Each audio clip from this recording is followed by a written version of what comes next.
Datacracia, por Luli Radfarer. Você é sempre bem-vindo ao nosso Datacracia. E o nosso tema de hoje, dados sintéticos. Luli, o que é chamado de dado sintético? Pois é, é exatamente isso que diz, e é uma coisa que a princípio parece absurda, mas é um conjunto de dados que é gerado artificialmente, não é coletado. Então, se você pensa, por exemplo, olha, eu quero saber o que é o histórico de clima, você vai ter coleta desses dados. Eu quero saber o histórico de volta, eu tenho a coleta de dados. O que é um dado sintético? É simplesmente um dado gerado, com todas as variações, sem nenhuma coleta. E para que uma base de dados sintética? A principal vantagem de uma base de dados sintética é que uma base de dados histórica, ela serve para treinar uma inteligência artificial. Uma inteligência artificial é mais ou menos como um cara muito sem noção. Então, vamos pegar um exemplo clássico, sei lá, me tiram daqui e me colocam no Japão. Eu não entendo nada da política japonesa, então eu vou ter que ler um monte de informações sobre a política japonesa para poder ter alguma opinião. Então, isso chama-se treinar a base de dados. Então, você pega uma base de dados jurídica, você dá para ela uma série histórica de julgamentos para ensinar para ela como é que ela julga. Você dá uma base de dados médica, a mesma coisa. O problema é que essas bases de dados, elas têm muito erro conceitual, muito erro de preconceito mesmo. Quer dizer, é a medicina ignorando partes do corpo feminino, é uma política e principalmente um sistema judiciário racista ou homofóbico ou machista. Então, quer dizer, para você treinar uma máquina, tudo que a gente não quer é que uma inteligência artificial tenha os mesmos defeitos do homem e ainda amplificados. Então, para poder treinar direito um sistema de medicina, de direito ou de alguma ação social, é importante que a base de dados dele tenha o mínimo possível de preconceitos. E a gente sabe muito bem que a nossa história é cheia de defeitos. Esses dados podem mesmo funcionar? Por enquanto funciona porque os dados são muito simples. Então, por exemplo, eu quero treinar, vamos imaginar, eu quero fazer uma coisa parecida com o Waze, né? E quero saber quais são as áreas de maior trânsito na minha cidade. Eu posso pegar os dados reais da minha cidade e alimentar uma inteligência artificial, mas os dados da minha cidade são muito grandes, são muita informação desnecessária, eu posso simular isso. E a máquina aprende mais rápido. Um exemplo clássico boa parte desses aparelhos de jogos de inteligência artificial, eles são treinados com bases sintéticas. Isso pode levar a sistemas mais justos, né? Pode. É uma promessa, né? Muita gente aposta nisso, mas também pode levar a erros sistêmicos, porque a máquina, vamos lembrar, é um indivíduo sem noção. Então, a máquina não sabe o que é certo e o que é errado. Então, é mais ou menos como, sei lá, se eu fosse um médico e eu fui treinado por uma base sintética, eu posso chegar à conclusão que giz é a melhor coisa para se fazer, para remover fratura de osso. Por quê? Porque giz é feito de calcário, o osso também é feito de calcário, então o giz vai ajudar a corrigir fratura com giz. E não, pelo amor de Deus, comentários estúpidos, não faz nenhum sentido, é porque eu não tenho noção. Então, a máquina, a gente tem que sempre lembrar, o nome inteligência artificial é bonito, mas a máquina é um bicho bem burro e bem rápido. E quando você faz burrice muito rápido, você pode fazer umas burrices bem grandes. Eu sou o Mário Santi e conversei com o professor da ECA, Luli Radfarer. Datacracia, por Luli Radfarer.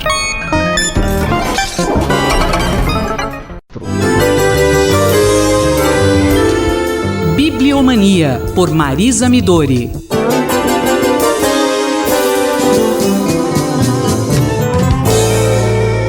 Bom dia, professora Marisa Midori. A designer e capista Moema Cavalcante ganhou um livro em homenagem a ela, né? A senhora poderia comentar? Olá, Cláudia. Olá, ouvintes da Rádio USP. Pois é, a imprensa oficial, juntamente com a Companhia Editora de Pernambuco, acabam de lançar o livro Moema Cavalcante, Livre para Voar. Essa belíssima edição foi organizada pelo Chico Homem de Melo, Raquel Matsushita e Silvia Massano, e faz jus ao importantíssimo trabalho dessa designer brasileira que é a Moema Cavalcante. A maior parte do livro se centra nas capas da Moema Cavalcante. Então, os organizadores tentaram organizar essas capas em algumas sessões. Nós temos uma dedicada à questão da materialidade do livro, nós temos uma outra voltada para o uso de colagem, então um capítulo de colagem, outra para ilustrações, fotografia e tipografia. Logo em seguida, eles apresentam uma seleção das ilustrações que ela fez para a revista Veja. E tem uma seção que é um verdadeiro presente para os leitores, não é? Que se chama Presentinho de Domingo. Eu digo que é um verdadeiro presente para os leitores justamente porque é nessa seção que nós conhecemos uma outra Moema Cavalcante, não aquela que aparece como nome, não é? Mas que se exibe por meio das capas de livros, mas uma Moema, digamos, intimista, que gosta de sair por São Paulo, por exemplo, e tirar fotografias, ou que traz lembranças do Recife velho, a sua cidade natal, traz textos, leituras de poemas. Então podemos também saber um pouco sobre as suas preferências literárias.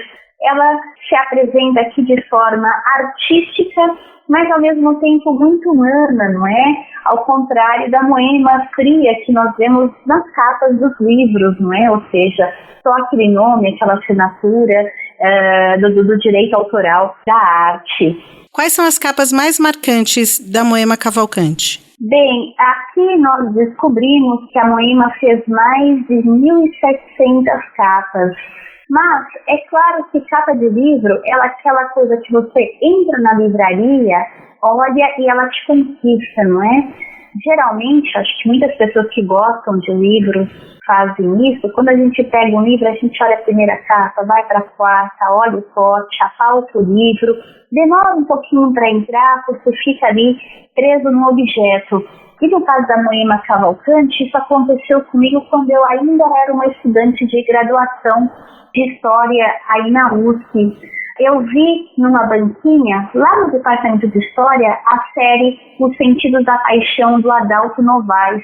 E as capas, elas tinham umas fendas, uns cortes, algumas intromissões de cores no papel branco, e essas intromissões elas iam além do título, porque justamente elas eram fendas que provocavam os nossos sentidos também. Essas capas datam do final da década de 80, elas são, portanto, extremamente originais. Na época, a nossa indústria gráfica ela estava apenas começando um novo ciclo de modernização, então o uso dessas facas especiais não era algo tão rotineiro como é hoje, e é por isso que, mesmo parecendo um lugar comum, eu posso dizer que essas são as capas mais brilhantes, pelo menos para os meus olhos e para os meus sentidos, da Moema Cavalcante. A professora Marisa Midori conversou com Cláudia Costa. Bibliomania, por Marisa Midori.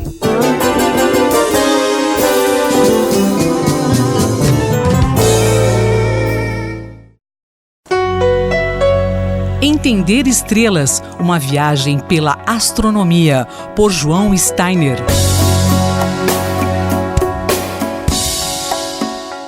Pesquisadores da Universidade de Iowa, nos Estados Unidos, anunciaram que a sonda Voyager atingiu o espaço interestelar, ou seja, ela foi além do nosso sistema solar a uma distância de mais de 122 unidades astronômicas. Lembrando que uma unidade astronômica equivale à distância da Terra até o Sol. Professor João Steiner, o que a Voyager vai procurar tão longe? Na verdade, foi a Voyager 2, né? Porque a Voyager teve duas missões, né? A Voyager 1 e a Voyager 2. E a Voyager 1 já havia saído do Sistema Solar, né? Da órbita de Plutão, em 2012, se não me falha a memória. Agora, o que foi detectado foi uma sonda de plasma, né? Que, de uma certa maneira, detecta a densidade de gás que existe no espaço em que a nave atravessa. Então, essa nave saiu do Sistema Solar, medindo uma certa densidade de gás. De repente, ela passou a detectar uma densidade significativamente mais alta. Então se imagina que ela estava viajando numa bolha que é produzida pelo vento do Sol, uma bolha mais quente, porém com menos densidade, e de repente ela encontrou o limite dessa bolha e passou a interface para o meio interestelar, o meio dominado pelo espaço entre uma estrela e outra. E esse meio é mais frio e mais denso. Então essa é uma coisa interessante porque mediu-se pela primeira vez o tamanho dessa bolha do vento do Sol. Mas quando se fala em um plasma, o que seria isso? Seriam esses gases? Plasmas são gases ionizados, né? Basicamente hidrogênio, é o grosso desse plasma, é composto por hidrogênio, que é um próton mais um elétron que combinam esse átomo, né? Quando você tem um plasma, significa que o hidrogênio e o próton não estão mais ligados.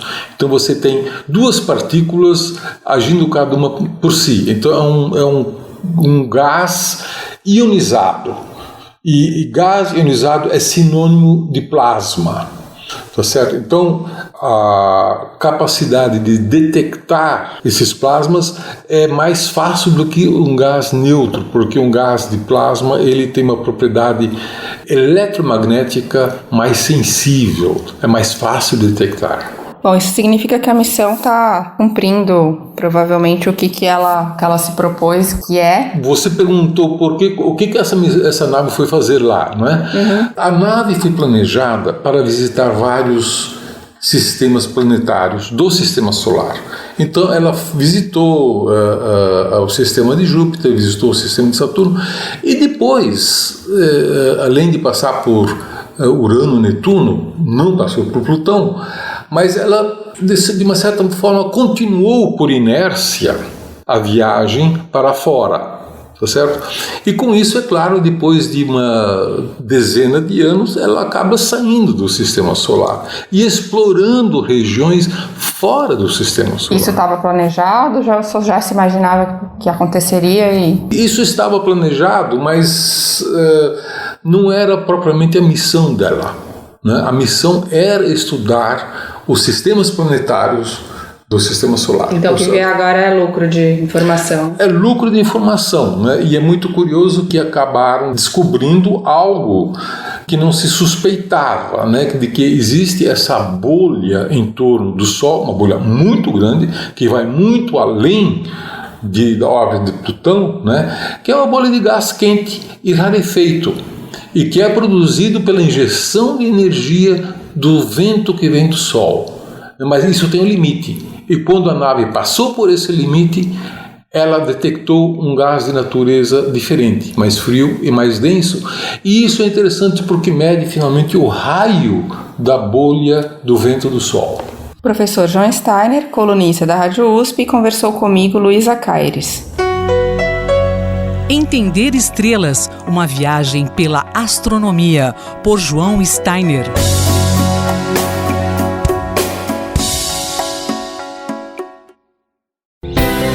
Ciência e Esporte, por Paulo Santiago.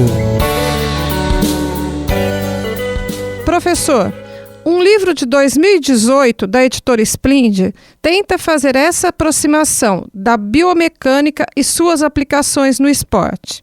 A criatividade pode mesmo aproximar a ciência do esporte? Olá, ouvintes da Rádio USP. Então vamos falar de novo sobre uma disciplina, um tema que é polêmico, mas ele é muito aplicado para a ciência do esporte, que é a utilização de testes para fazer a medida de desempenho em biomecânica aplicada ao esporte. Assim como a gente discutiu numa coluna anterior sobre a estatística, que é uma disciplina muitas vezes temida pelos alunos da área de ciência do esporte e educação física, a biomecânica também traz um certo temor dos alunos devido aos métodos complicados e que muitas vezes acabam afastando os alunos. Eles acabam colocando a disciplina como muito teórica, com muitas aplicações da física e da matemática, mas na verdade existem até alguns trabalhos que tendem e tentam a fazer uma aproximação do público em geral para os alunos de graduação e até mesmo profissional que está na beira de campo, por exemplo, aplicar testes de biomecânica que sejam válidos para o uso do dia a dia. O grupo nosso mesmo, aqui da USP de Ribeirão Preto, né, da Escola de Educação Física e Esporte de Ribeirão Preto, tem uma aplicação de testes de campo para análise de chute, né, uma publicação muito interessante que permite classificar garotos chutando a bola de futebol sem utilizar recurso nenhum tecnológico. Basicamente o que se utiliza é uma trena e cronômetro. Também existe um outro trabalho muito interessante que está numa obra de um livro que ele aplica testes de campo e que são de simples aplicação.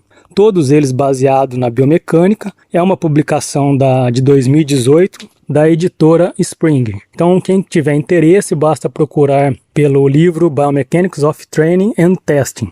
Esse trabalho é uma obra literária, um livro muito interessante, com vários testes bem simples que podem ser aplicados no dia a dia. Então, tirando um pouquinho aquela temida ideia de que biomecânica não é para todo mundo, as pessoas podem pegar, apesar dele estar em inglês, mas hoje traduzir não é tão difícil e é possível aplicar esses testes de biomecânica. Professor, e estas atitudes criativas já acontecem no dia a dia? Em diversas situações do dia a dia, muitos profissionais acabam recorrendo a coisas que são vistas no alto nível, que estão até mesmo na ponta de pesquisa e na área de ciência e tecnologia, principalmente na situação do esporte, mas conseguem de forma muito engenhosa fazer muitas adaptações com instrumentos que são acessíveis e realizar da mesma forma análises que são muito interessantes. Mesmo não tendo uma acurácia, né, que a gente fala aí, às vezes até confunde, mas uma precisão tão elaborada contra os sistemas sofisticados, os resultados são interessantes e são totalmente possíveis de ser feitas comparações e utilizar no dia a dia na prática. Então a gente já até discutiu em algumas colunas sobre esses tipos de alternativas que muitas vezes as pessoas, né, os profissionais no dia a dia fazem de forma engenhosa. Por exemplo, utilizar a câmera do celular, que quase todo mundo tem um celular com câmera e muitas vezes as câmeras têm uma qualidade muito boa. Utilizar o acelerômetro do celular, o sistema de localização que o celular usa, o GPS. Não é difícil achar aplicativos aí na internet que possibilitem você extrair os dados. Então tem casos muito interessantes de profissionais que conseguem ser criativos, utilizam, por exemplo, um celular, trena, cronômetro, né, equipamentos bem simples e fazem análises biomecânicas extremamente elaboradas. A única coisa é que não tem um rigor, uma precisão tão grande, mas para resolver o problema que você tem ali, no dia a dia seu, muitas vezes acaba sendo válido, uma solução barata, e não é aquela ideia de falar é melhor fazer qualquer coisa do que não fazer nada, mas e sim aplicar e ter um certo rigor, e para isso a ciência, o esporte, os trabalhos científicos servem para você utilizar como uma comparação. Então é isso, sejam criativos e aproveitem o que vocês têm em mão. Obrigado e até a próxima coluna. Eu sou Rosimeire Talamone e nós acabamos de ouvir o professor Paulo Roberto Santiago, da Escola de Educação Física e Esporte da USP em Ribeirão Preto. Ciência e Esporte, por Paulo Santiago.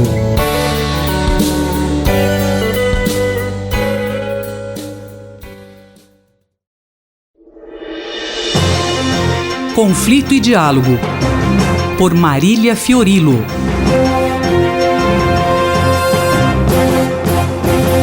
Professora Marília Fiorilo conosco. Professora, hoje o assunto é truculência. Truculência ou ressentimento? Olá, Cido, ouvinte da Rádio USP. Hoje eu poderia falar dos protestos que não param pelo mundo e estão chegando a um delicado ponto de inflexão. É o caso, por exemplo, dos protestos no Líbano, que durante semanas foram pacíficos, mas a partir da incerteza e da velha tática dos donos do poder, houve uma incitação a que eles se tornassem sectários. Para protestos se reuniam xiitas, sunitas e cristãos. Anteontem já houve um enfrentamento entre xiitas e cristãos. Ontem, infelizmente, houve uma marcha das mulheres pela paz. para que esqueça essa memória da guerra sangrenta pela qual passou o Líbano, mas o momento é delicado. O mesmo se pode dizer de Hong Kong. Há meses os protestos continuam e a China já avisou que não está para brincadeira. Idem Bagdá, em que continuam a morrer 20, 25, 30 pessoas por dia em manifestações que pedem apenas emprego e comida. Ou poderia mencionar um assunto pouquíssimo comentado, que são os campos de concentração ou de reeducação que existem na China, para onde são conduzidos os uigures, que são uma etnia muçulmana e que são, assim, a verdadeira materialização do que o George Orwell escreveu em 1984. As pessoas são obrigadas a abandonar a língua, elas são reeducadas para mudar as crenças e elas são punidas se não aceitam as normas. Dificílimo acesso a isso, mas a BBC conseguiu fazer um excelente documentário sobre essa, nem preciso dizer, flagrante violação dos direitos humanos. Mas, tendo dito o que eu já disse, o que eu gostaria de comentar hoje é mais uma doença que está atacando o indivíduo, uma doença que se torna uma calamidade quando os indivíduos se juntam, né? Se reúnem numa multidão, que é a doença da truculência. Nem dá para chamar de sórdido, porque a sordidez, ela implica numa certa dissimulação. E aqui o termo exato para tantas cenas com as quais nos temos deparado é o termo boçalidade. A meu ver, e quem quiser pode recorrer também ao filósofo Nietzsche, esse gênero de truculência é o sintoma clássico do recalcado. É o sintoma clássico do ressentido. Daquele que odeia a si mesmo, odeia a sua própria vida e de repente vê a oportunidade de vingar-se às cegas de tudo e todos. E ninguém ilustra melhor essa figura do ressentido do que o mais famoso vilão de William Shakespeare, que é Ricardo III. Na próxima semana eu gostaria de ler para vocês um pequeno trecho do ato primeiro e cena primeira de Ricardo III, que é uma maravilha literária e também uma maravilha de conhecimento de tantos escabrosos da alma humana. Então, até a semana na companhia de William Shakespeare. Professora Marília Fiorilo retorna na próxima semana. Ela conversou comigo, Cido Tavares. Conflito e Diálogo, por Marília Fiorilo.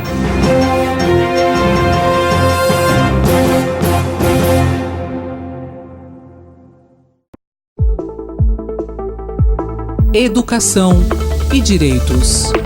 Professora Eunice Prudente. Professora Eunice, qual o tema da coluna hoje? Nosso tema já expressa os resultados alvissareiros na aplicação e implementação de política de ações afirmativas sob a forma de cotas étnicas. Então, o Brasil adotou, faz 50 anos que o Brasil ratificou uma convenção contra todas as formas de discriminação racial e somente, recentemente, em 2003, temos já a legislação e iniciamos as políticas de ações afirmativas buscando incluir afrodescendentes, todos os descendentes dos escravizados. Então, é uma contribuição significativa que vai muito além de simplesmente punir a discriminação racial ou discriminador, como está já previsto na Constituição e na Lei 7.716. Então, agora estamos em plena implementação de políticas de ações afirmativas, inclusive nas universidades públicas, que é muito importante as academias para o desenvolvimento do Brasil e para a igualdade entre os brasileiros. Professora Eunice, como está o sistema de cotas étnicas nas universidades estaduais e federais? Ainda não temos um resultado para as nossas estaduais, porque o sistema de cotas étnicas começou nas nossas estaduais, Unicamp, Unesp e USP começou em 2018. Mas nas federais, que já iniciaram, nós temos já 50,3% dos estudantes das universidades federais pretos pardos, né, a partir de dados do IBGE de 2018.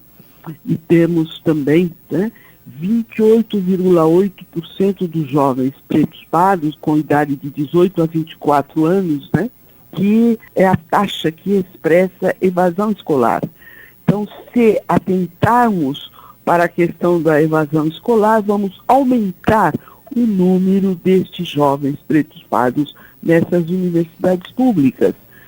Mas já é uma realidade e hoje o Centro Acadêmico 11 de agosto, com 117 anos, né, o mais antigo do Brasil, hoje tomará posse como presidente a Letícia.